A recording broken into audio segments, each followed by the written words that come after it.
maybe a brief background so you know why I'm passionate about this space.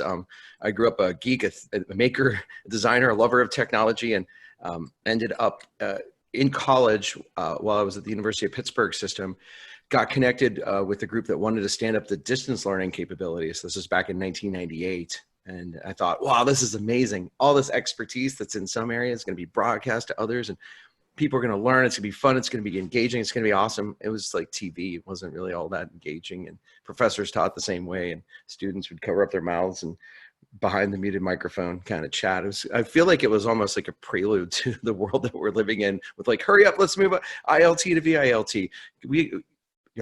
If we're going to change and we're going to adapt from technology, we need to think about process. And we need to think about design. We need to really be considering those elements. So fast forward, I ended up at the National Institute of Standards and Technology, was working on applied research and standards development and technology acceleration, innovation, fun and interesting things. And I left there and founded a company in 2004, which was acquired by Allen Interactions last year. I've worked with Dr. Allen and his great team for a number of years, and had the great pleasure to realize that, wow, all the learning, engineering, consulting things that we do together are very interesting and could totally impact the world. So we brought our teams together last year. Today, I'm here to talk to you about how to think about and some quick ways that you can apply emerging technologies to your learning ecosystem. I don't know if I can get the chat window up here. So Peter or Juliet, I'll ask you if anyone throws anything in the chat at any point in time, if you have any questions. And if you guys think it's relevant that I address it, just chime in. I'm glad to make this, have some dialogue with you guys about this. And I don't want you to hold questions till the end. If you want me to go deeper on something, or you want to debate about something, I'm glad if you want to jump in. Let's make this fun and interactive and a learning experience for you. So, I think that there are a lot of technologies that are out there, and I track a lot of them in different states, stable ones, emerging ones, early funded ones, and they do a lot of different things. Some of them are directly applied to learning and training and education and HR tech, and some of them are outside of that domain, but could be applied, in some meaningful way. So to define learning ecosystem a little bit, and just want to tease out the idea that, this is that place where people, process, measurement, analytics, and experiences are aligned with a business strategy and supported by technology in some ways. And we tend to hear this word learning ecosystem a lot, and it's a big overloaded word. And I really want to think about the components of it, because as we start to think about applying learning technologies to a learning ecosystem, it's important to consider the range of things that need to be understood in order for us to do it effectively. Because we can take technology, just like the distance learning example I gave, and just roll it out and hope. And that doesn't always work. Doesn't always get the outcome, doesn't always get the buy-in, doesn't always get people excited that just go, oh, that's another thing. But the technologies that are available to us to think about extending our learning ecosystem have a lot of potential for impact, for engagement, for creating data, for just helping people have a better experience, so that the number one thing in the future organization, attracting, retaining, and optimizing people, is capable because of these emerging technologies that are out there. So it's a little bit on learning ecosystems. Here's the challenge. There's a ton of technologies. There's tons of authoring tools, and there's new methodologies. There's augmented reality and virtual reality, mixed reality, extended reality, all kinds of emerging platforms to support the types of meetings that we're having here. Everything, you've got the Zoom, but I was at a conference on Remo the other day. That was an interesting platform. There's all kinds of things related to intelligent tutors and adaptive learning and AI-powered learning. So you've got this whole map of things, from mobile dedicated to data-driven to strategy-driven to personalized learning to social. How do you even know where to focus? Because you could spend a couple of years looking at all the technologies that sit behind these market spaces. So we really need to start to understand the problem before we try to solve it, because these are solutions that, coupled with people and process and change management, that can produce impact. But really understanding the problem or the outcome that we're seeking is kind of the first thing that, when I'm thinking about a project or working with a team on a project, that's the number one thing. What aren't we getting now that we want to get, or what is the obstacle that stands between us and where we want to be in some ways? So tons of cool tech out there, and glad to share more, but some overarching questions that I use to think about this journey. And I think these are critical. Is number one, what is the problem I'm trying to solve? Am I trying to onboard people faster? Am I trying to take what was a face-to-face, maybe onboarding or recruiting program or something like that, that maybe we quickly band-aided to make it exist from March till now, and then we realize, well, what we did do, we probably aren't going to be able to do at least for a good while. And what we are doing, what we transitioned to, isn't capable. We need to rethink this in a remote first way. And, you know, this is a trend that I'm seeing a lot with organizations. They're saying, can't do that anymore. Can't do what we're doing. Got to do something else. What do we do? And the first thing that people gravitate to is, what do we do in face-to-face that we can bring into the digital world? But I would challenge this if this is your problem. I would say, what can we do in digital that we could never do in face-to-face? Now, this example isn't relevant to learning, but if me and Juliet and Peter Rizza and maybe 3 other people were in a meeting, and I leaned over and I whispered in Peter's ear every 2 minutes, you might consider that socially strange, potentially even awkward. Many people would, but you know what? We're on Zoom and I can back channel anything I want to him any 2 minutes and you guys don't even know what we're saying. So that's an interesting affordance of being in a digital environment, and something we would never think to approximate. We would never say, well, when we have meetings, I need to be able to whisper in someone else's ear, but we can do that, and that can change meetings.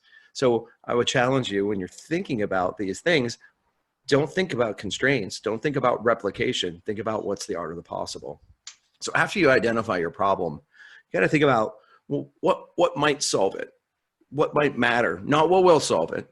Not, you know, not the golden hammer, but you're going to have a couple different things and you're going to have to look at them and evaluate them. I mean, the trend that I'm seeing is someone says, I want to learn about adaptive learning. Does anybody in my network know about anything about adaptive learning? Has anyone piloted anything? Has anyone learned anything? And I see people getting information from those that they know and they trust and that they respect. And I think that's absolutely critical. There's a massive knowledge network that we have as learning professionals, and we're always willing to share. So if these technologies actually matter, how do you know? Is it because someone told you? Is it because you did due diligence? Is it because you have results from a successful pilot? It's that you know some potential effectiveness numbers. And then, you know, what can you actually do to prove that? So that means if someone said, I decreased my onboarding time by 30% because we put this and this in place. Okay, what do you hope to prove? You want 10%? And then if you can prove that, what does that mean for the business? So if I could take an onboarding program of 80 days that used to be face-to-face, and I can take a third of it and I can accelerate that, and I can do a couple other things and I can cut it in half.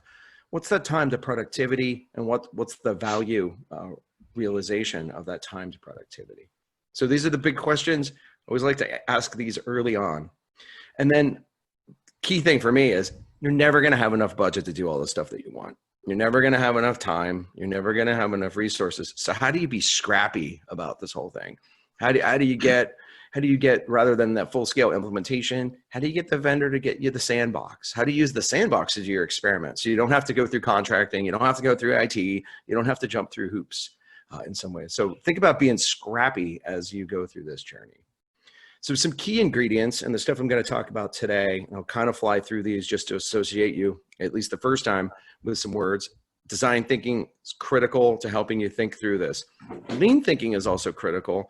I've got a fun little model I'll share with you.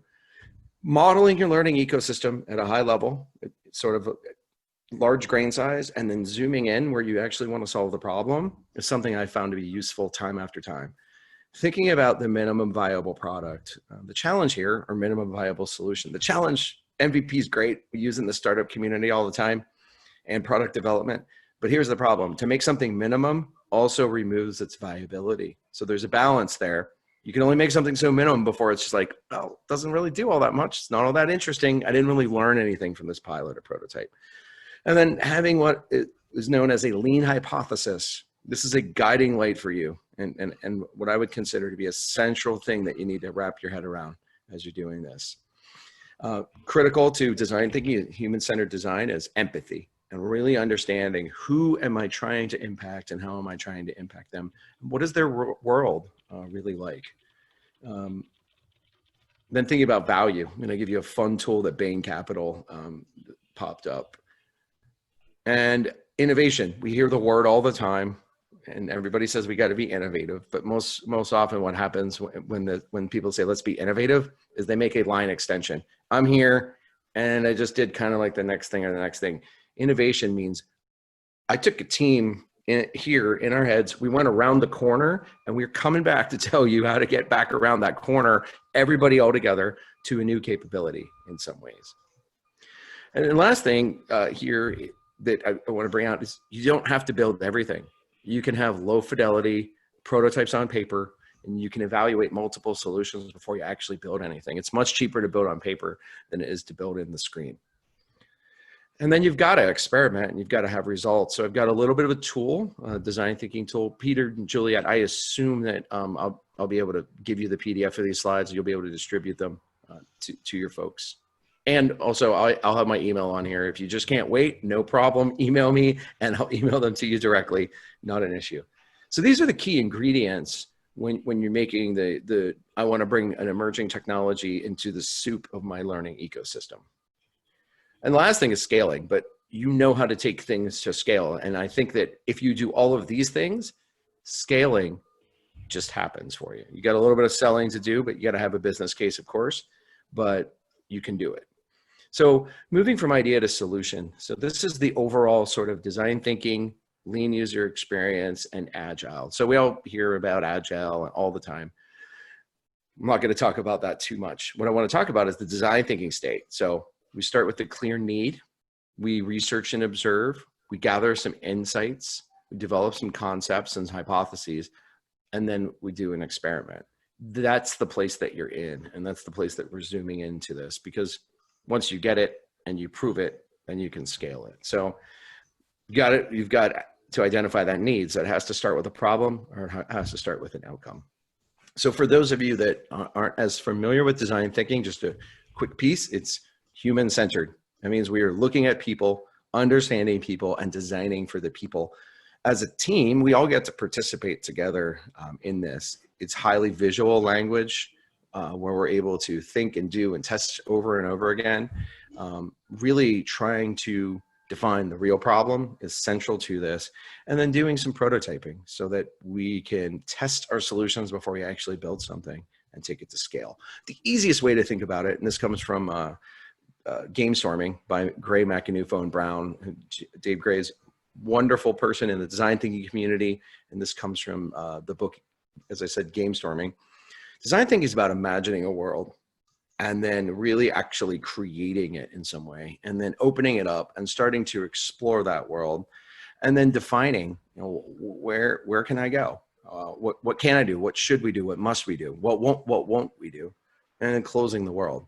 So in looking at this, your world, or one worldview into your learning ecosystem, is through some complex models. As you think about it, all of the people and process and technology and elements, it's a bit of a complex adaptive system. How do you model that complexity? So, and then once you model it, what you have, how do you zoom into where you want to make your impact? How do you get laser focused on that specific space? So this is a design thinking tool that we've developed. It's modeled after the business model canvas, and it allows you to interrogate your learning ecosystem and capture it visually. So you might imagine what I'm going to show you if I put it big on the mural behind me, or if I put it in a virtual whiteboard space, or maybe I just printed it out and put Post-its on it behind my office. So what value proposition do we want to deliver to people? What is that? For our learners, we want to provide, intentional learner journeys that are collaborative and social and have rich knowledge flows and learning experiences, whatever it is. But if you don't have value at the center of what you're trying to deliver broadly, it's harder to define it specifically for what you're trying to do. So then what are your relationships? If I went out and I polled everybody in the organization and said, I want you to make a t-shirt with 3 words on the front that describe how you feel about learning in this organization, what you've experienced. Then I want you all to line up. And I always want to walk down that with Juliet and Peter and say, what do people really think?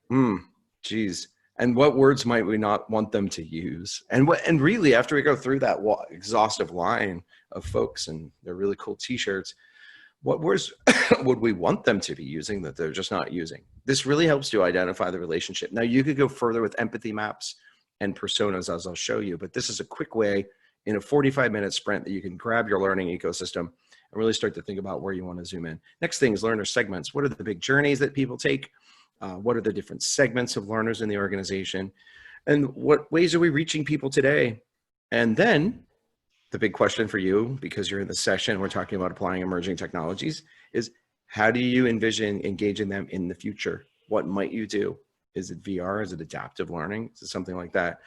And what ways do you definitely know you're not going to reach out to them? I can't imagine that anyone wants to do walkie-talkie learning, but I don't think you need to list that here. And then the last thing, and this is what I call the aspirational side of the learning ecosystem canvas. This is what is totally possible. You know, right now, where are we? And like, what are some vectors, line extensions, right?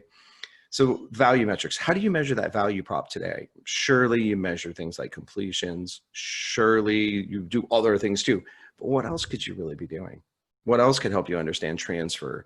What else could help you understand performance and connecting learning and performance, and even connecting into business metrics? So the other side of this is the actionable side. So who's on your team? Who do you need on your team? What are the partners' activities and resources? I'll give you a URL at the end, downloadable blank versions of this, and ones with facilitator questions that are on there. Super useful tool. I don't want to say it's a golden hammer, but it's a golden eyepiece to kind of get that out and say what do we know? And then, like a sheet of saran wrap, where can I potentially poke at this a little bit? Where might we have some breakthroughs? So here's an example of the learning ecosystem canvas filled out. This was from like a 30-minute sprint with an organization that's been scrubbed to protect both the innocent and the guilty. And you can see here, they've got a value prop. They're looking at certain learner relationships. Tomorrow, though, they're thinking about mobile and aggregated learning paths. So this was like quick, what do we got? Where are we at? And where might we poke the saran wrap to kind of break through here a little bit? So minimum viable product.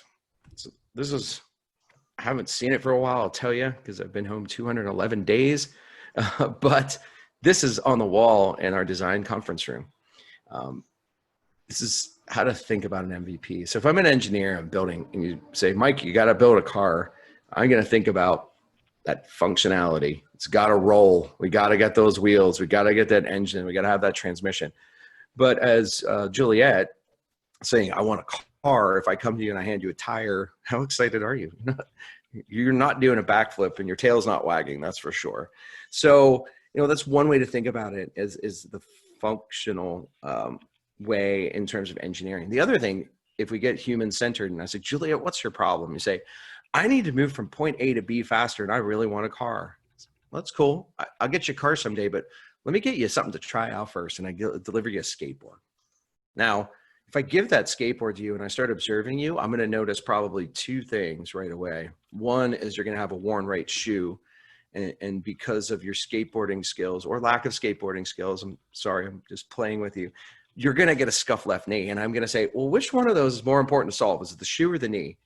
And I'm going to get feedback, and we're going to go through that iterative process in Agile and solve those pain points. So I like to solve the scuffed left knee. We're going to get your shoe fixed in the next iteration. So now I give you a scooter. Then I gave you the bicycle, the most efficient human machine on earth. And then you say, Mike, I just want to go fast. I said, well, the car is going to be here someday, but we're going to give you a motorcycle along the way. So when you're thinking about this, these are useful metaphors for your design. And to say like, okay, I'm not going to be able to deliver the car. That's at scale, but I kind of need a motorcycle prototype, or I kind of need a skateboard prototype, or I need a scooter, or I need a bicycle. And these are great things to be able to game out with your team once you introduce concepts like this. This thing's critical. I use this over and over again, and it's so useful. And you already probably know what you need to know to fill out one of these, but it's not necessarily just filling out one of these.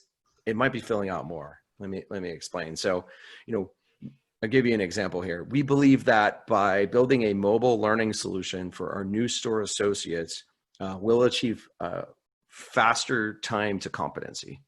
We'll know this is true when managers say, yes, people started faster. When we actually see them starting faster, when our feedback scores are good, and you could list a ton of qualitative measures or quantitative measures or qualitative insights along the way. Having that is an absolute key to getting a team on board with a charter to go forward, really think about a pilot, get management buy-in, the business buy-in to say, if we do this pilot and we achieve these results, we're gonna go, right? We're gonna make this thing happen. So this is an absolutely critical piece. Digging in a little bit, whoops, let me back up. You don't have to do just one of these, but you can. I've had projects where we created one of these and then we said, well, wait, we actually need to ask some other questions. We believe that by building gamification into this mobile platform, we'll have this outcome. And so we had some supporting lean hypotheses along the way. It's all about what level of fidelity you want to get to, in your paper prototyping and your design. I can't see my clock and I just broke my watch. So Juliet, I'll count on you to give me like the 10 minutes. Okay. It sounds good. All right. So you've probably seen this before. If you haven't, this is an empathy map canvas. The whole goal here is to really zoom the flashlight of our attention inside the head of the people that we're trying to serve. What are they thinking and feeling? What are the pains or gains, that they want? No one onboarding, and it's always an easy example, no one onboarding wants to fall off into the crevice. They want to walk that ladder that crosses the glacier precariously, supported, maybe slightly fearful, but also excited to get to the safe side on the other side of that onboarding. So understanding those pains and gains is important. What do they need to do? What are they seeing, saying, hearing, feeling, thinking? These are really important things. Another good map, throw it up on the wall, fill it up with Post-its, throw it in Mural, which is my favorite virtual whiteboarding tool. If you don't use it, you should check it out. They just have tons of features. They got a new round of funding, and it's like Jedi tools for design collaboratively. So this is a great tool to really get inside. So if you do your learning ecosystem canvas, you might identify that, we have like 7 different segments. So we have these 4 major journeys. And if you matrix that out, that's like 28. But you say, wait a second, we're going to apply mobile learning for this learner segment, or there's 2 learner segments for this learner journey. Now you've constrained that down. And so now we're focused on the persona inside of those segments, inside of those journeys, because we want to get a little extra data.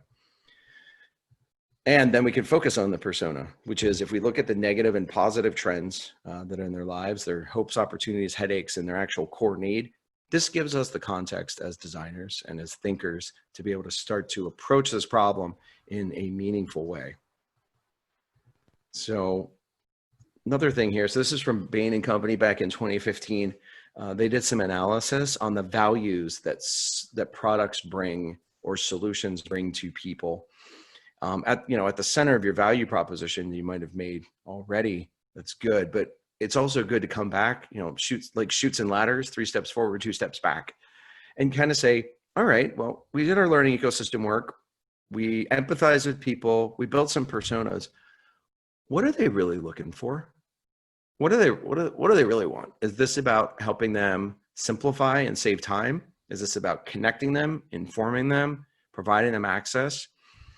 I really love to take this and print it out or send it out to a group and say, non-biased, what are the 3 things that each of you think we're delivering in terms of value? You'd be surprised how rarely you get everyone to agree on the 3 things. And so these are some general product and solution values. I see a lot of things land down in fun, entertainment, access, therapeutics, saving time, avoiding hassles, reducing effort, really down in that functional part of the period, and maybe bubbling up a little bit into the emotional. But I have seen a number of learning organizations that really are focused on motivation, affiliation, and self-actualization. So don't limit yourself low on the pyramid.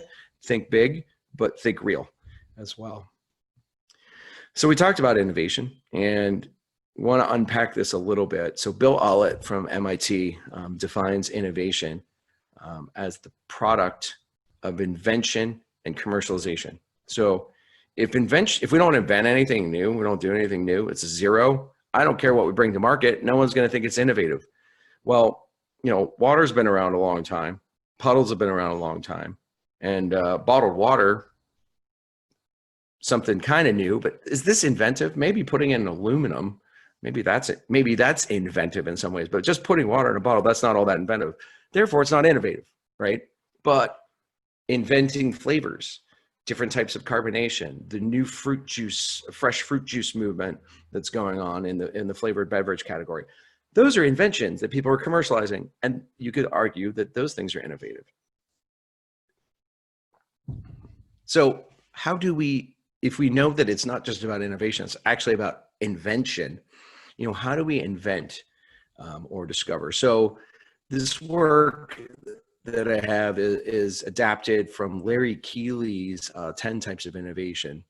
What he defines, he looks at innovation and says, what are the components of it? It's how you do what you do. It's the configuration, and it's the offering. It's how people experience what that configuration of you and your group is.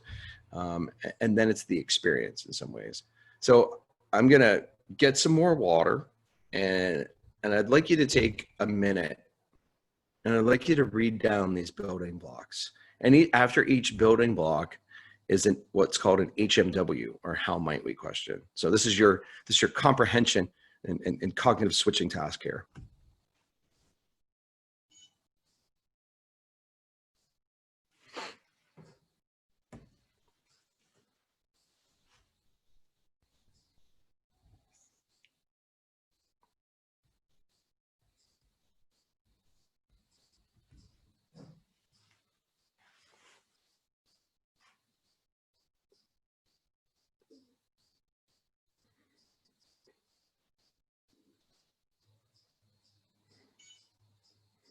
So Juliet and Peter, can I ask you guys questions?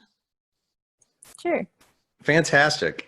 As you read through these, is there one of these that is particularly interesting to you that you say, boy, I wish we asked that question? Well, value Which I metrics thought are about always, that question more. yeah, for me, metrics are always critical. So, but I mean, just in general, to have all of this in one place is a great thing, right?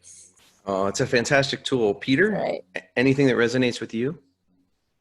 Yeah, I'm down at the, how might you support and amplify the value? What can we do to enhance what we're dealing with and make it more valuable than just, the collection of what we're providing? No, that's fantastic. So if you think about it this way, earlier, conceptually quickly, we did a learning ecosystem canvas. We pulled out the saran wrap and said, what's our world look like? And then we kind of pushed on it a little bit and said, what are the things that we could potentially go in? What this does is kind of takes you out around the corner and says, if we could have zero constraints, if we could have all the resources, if we could have all of the time, what are all the things that we might possibly do? So this is a lovely brainstorm session. Jam it on the wall, jam it in Mural, put it where you need to put it, and get your team and generate as many ideas as possible. And it doesn't have to be just for applying the emerging technology that you're thinking about. This could be the way that you explore what types of technologies might you apply to solve things that you come up with here. So, I mean, I think of it this way, the configuration is like you and your team are inside the fence of your organization, and it's how you're putting your stuff together, and it's where you're pushing out value through the service window, right? And it's how you build your stuff. It's the back of the shop. The offering is kind of like what I see from the outside as I look through the chain link fence. I can kind of see like, oh, you guys are whipping up some stuff in there with that process, and you seem to be structured like not like a pyramid. It's like a special forces team that gets stuff done. And you seem to have connective collaboration. You're in and out of the organization. You're pulling information in. You're really servicing people's needs. And boy, you guys measure everything really interesting. So that view from the outside is the ecosystem performance. And then if I put my hand on the fence and I put my dollar there and I get the service through the window, that's the experience side of things. So this gives you the ability to have a lot of ideas, develop those ideas. And one thing you do when you get too many ideas, you just give people dots and have them vote, called dot voting. I'm gonna use that before. It's fun. I might end up with 37 things on here for a team of 6 people. And I might say, each of you gets 5 dots, put them wherever you want them. And then we sort stuff in terms of priority from left to right and say, well, these are the things that everybody thinks that these are good ideas. You also might even ask another how might we question. So how might we measure the value we're creating? Well, how might we measure knowledge and skill acquisition velocity? How might we measure transfer to learning? How might we measure learning's impact on our stock price? You can come up with anything you want. So this is good for that. A wonderful tool, not to just explore how to apply emerging tech, but where you can innovate. What are the problem spaces, the design spaces, and then really start to think about that. So Mike, I have a quick question. How much time do you give to doing something like this? Yeah, I do an innovation building block canvas. I'll do like a 5-minute silent writing. Say I'll introduce it to someone. One of the ways I've introduced this when thinking about transforming a learning organization is none of you work here anymore. Everything that you knew is gone. You work for a brand new company, come up with a new company's name. Now you get to design your organization from scratch. Where are you going to innovate? 5 minutes, everybody write as many post-its as you can, jam them on there. While people are jamming them on there, people are coming up with other ideas. I'll do another sprint for 15 minutes together and let people talk and pick and say, stick it and say it. And then maybe another sprint. You can do this in an hour. Wow. You can do it in 20 minutes. You could do it by yourself. Learning ecosystem canvas, same thing. You could do that in 20 minutes or an hour, or depending on the size of the organization, you might need multiple sessions with stakeholders and then to consolidate the results. Empathy map, 20 minutes. You could spend 2 months on user experience research, but sometimes good enough is just good enough. And the hardest part about making a decision is knowing we have enough information to make it. So these things are not time consuming. They're deliberate steps in a chain to get to a good enough answer fast enough so that when you make the lawnmower that is staring at me on the other side of this table, that it actually cuts the grass and the handle's about just where you need it and your feet don't get chopped off. So, that kind of stuff. So is that helpful? Yeah, no, that's good to know. That's not like this huge time consuming step, but people are really quick with it. You really literally in a week sprint, you do like 20 minutes one day, hour the next day, an hour the next day, 30 minutes. And in a week's time go, okay, we're pretty sure we know this is what we want to prototype. And we're pretty sure that this is the pilot. And we're pretty sure that we know what the experimental design is. Let's get the right technology at the table or multiple technologies and let's bake them off, in some ways. And I'm doing that similar thing right now. The Defense Acquisition University, U.S. government organization responsible for the training of all the acquisition professionals across DoD. They want adaptive learning. So we have 2 projects right now. We said these are two adaptive learning technologies. They're totally different, but we're building right in their context, taking their content, putting it in place, doing experiment, A/B testing, and multiple cohorts to test the effectiveness to take something to scale for 175,000 people at the end of the day. So, but we're doing it with 100 first, right? Cool. All right. So is that helpful? Mm-hmm. All right. So, as you go through this process and as you start to think about it, and once you get the team to realize, all right, we're going to take these innovative ideas, we're going to solve this thing in a learning ecosystem. This is our lean hypothesis. This is the tech. This is what we think the technology might be. Important thing is thinking about what did those users actually want? What problems did they have in their empathy map? What were the things that there were hopes and gains and pains in their persona? And what are the things that we need to solve them in some ways? So, if I was designing a mobile onboarding solution where people used to sit in a dark back room with an LMS, well, one of the must-haves would be, has to work on Wi-Fi, has to have a mobile phone, have to have authentication, has to have this stuff. So it's hard to sit down and say, what must it do? Should it do? Could it do? Won't it do? This exercise itself is called a must-how. Must, should, could, won't. So what I like to do with this is say, don't put this up on the screen. It's just say, what kind of features do we need? How do we solve that pain? How do we solve that gain? How do we solve that hope? How do we solve that headache? And then start to generate all of those. And then introduce the design criteria canvas and say, okay, everybody, here's this one feature. Do we need this? Should we do it? Could we do it? Or is this a must have? And then start to organize. So this gives you what is in my bicycle? What is in my motorcycle, right? So all the must stuff that's the skateboard stuff.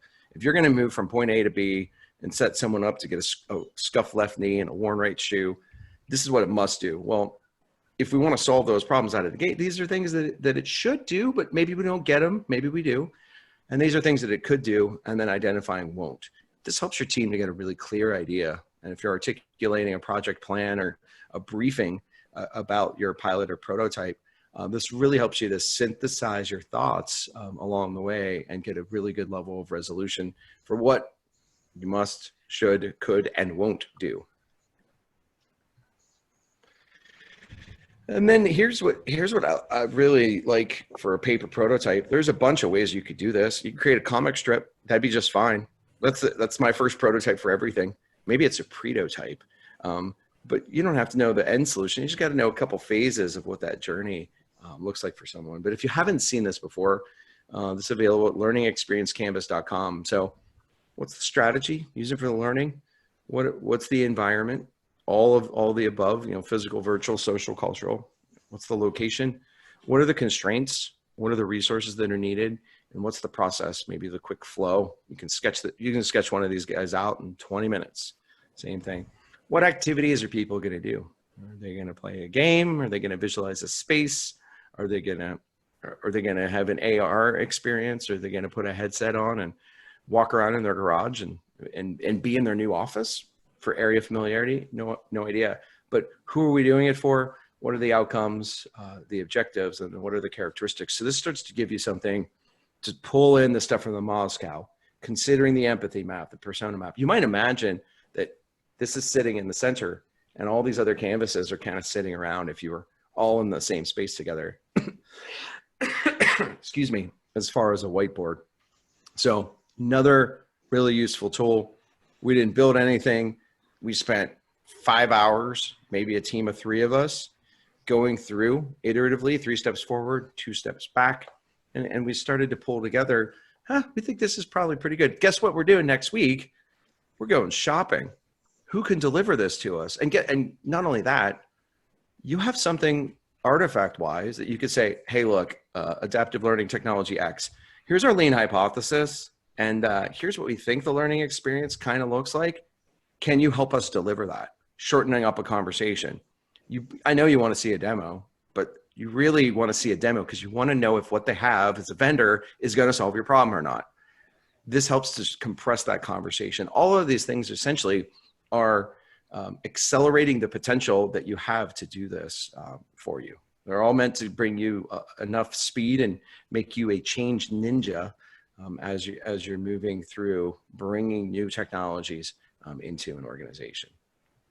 So last here then is the experiment canvas.